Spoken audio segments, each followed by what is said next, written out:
আসসালামু আলাইকুম। আজকে এবং কালকে মিলিয়ে আমরা ইন্ডিয়া টিমের দুই ওপেনার এবং সেই সঙ্গে টপ অর্ডারে সূর্যকুমার যাদবকে নিয়ে আলোচনা করেছি। এই ভিডিওটা পরিপূর্ণভাবে ইন্ডিয়া টিমের মিডল অর্ডার নিয়ে আলোচনা করতে চাই, কথা বলতে চাই। প্রথমত সঞ্জু স্যামসনকে নিয়ে কথা বলতে চাই। সঞ্জু স্যামসন যখন শর্ট অফ লেন্থের বলগুলো ফেস করেন, কত হাজারবার যে তিনি আউট হয়েছেন, কথাটাকে মজা করে বললাম, কিন্তু অসংখ্যবার আপনি যদি ভিডিওগুলো আমি একটু প্লে করে দেখাই আপনাদেরকে, যে সঞ্জু স্যামসনের ডিসিভিং জোন, আপনি পেস আছে আপনার বলে, আপনি ভালো পেসে বল করতে হবে এবং তাকে শর্ট অফ লেন্থে বল করতে হবে। Deep square leg, deep mid wicket, দুইটা ফিল্ডার আপনি রাখবেন এবং ভালো পেসে বল করতে হবে। মাইন্ড ইট, আপনি লাল্লু পাঞ্জু পেসে বল করলে পরে সঞ্জু স্যামসনকে লাভ হবে না, আপনাকে আসলেই ওয়েল ডিরেক্টেড শর্ট বল করতে হবে।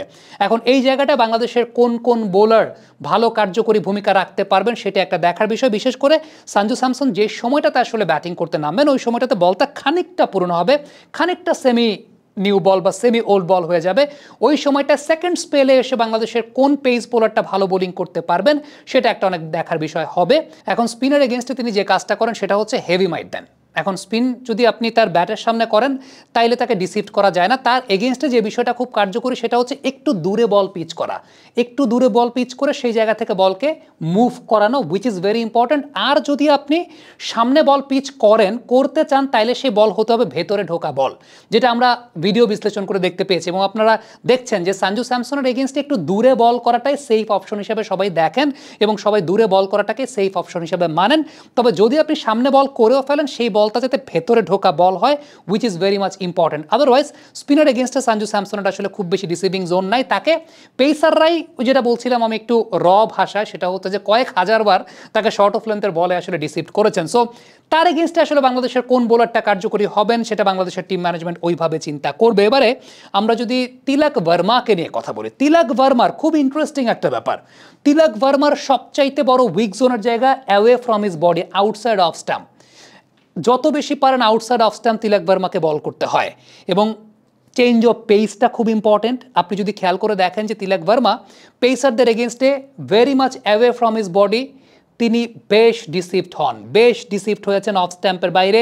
চেঞ্জ অফ পেসের যে বলগুলো, শর্ট তো খেলতে থাকেন, শর্ট খেলেন, শর্ট খেলাটা তার খুব প্রিয়, বাট এই জায়গাটাতে change of pace outside of stamp it will be very much beneficial. এবং সেই সঙ্গে লেগ স্পিনার, আপনি যদি তিলক ভার্মার স্ট্রাইক রেটটা দেখেন এগেনস্ট দ্য লেগ স্পিনার্স, সেটা কিন্তু 100-র নিচে।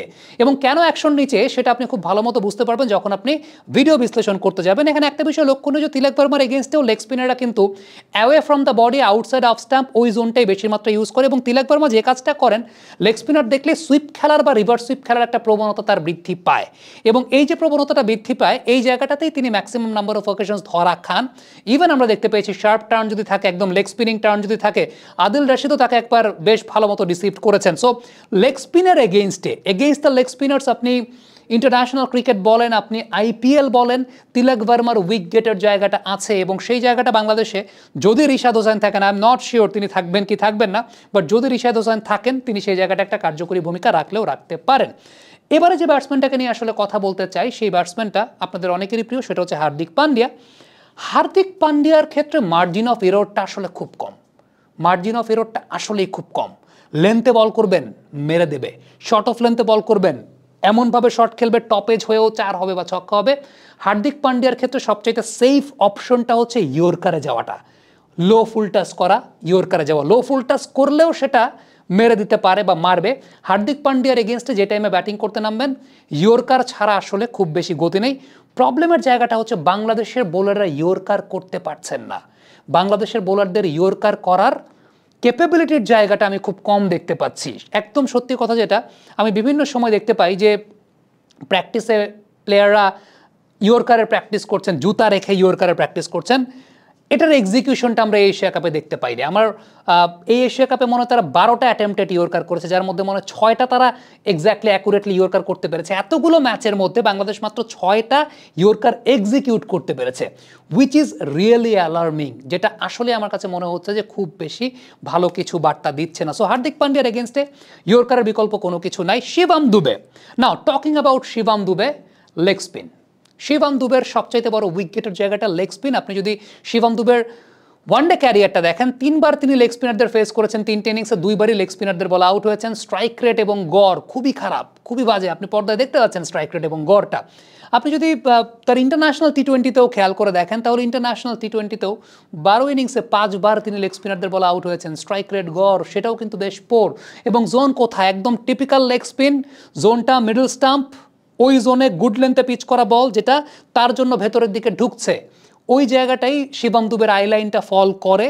Shivam Dube is a very good spin hitter, তবে সেক্ষেত্রে finger spin hitter, wrist spinner এগেনস্টে শিবম দুবের একটা বড় সরল রকমের দুর্বলতার জায়গা আছে। So I think Rishad Hossain যদি খেলেন, আমি দুজন ব্যাটসম্যানের কথা বললাম, একজন শিবম দুবে এবং একজন তিলক ভার্মা, রিশাদ হোসাইনের কিন্তু ওই পসিবিলিটির জায়গাটা আছে, সেই জায়গাটা একটা আউটকাম জেনারেট করার জন্য। আই এম নট শিওর যে টিম ম্যানেজমেন্ট রিশাদ হোসেনকে খেলাবে কিনা, বাট যদি খেলায় সেক্ষেত্রে এই দুজন ব্যাটসম্যানের উপর কিন্তু খুব ইম্প্যাক্ট জেনারেট করতে পারেন। সো এই হচ্ছে ইন্ডিয়া টিমের মিডল অর্ডারের অবস্থান এবং definitely a very strong side team India.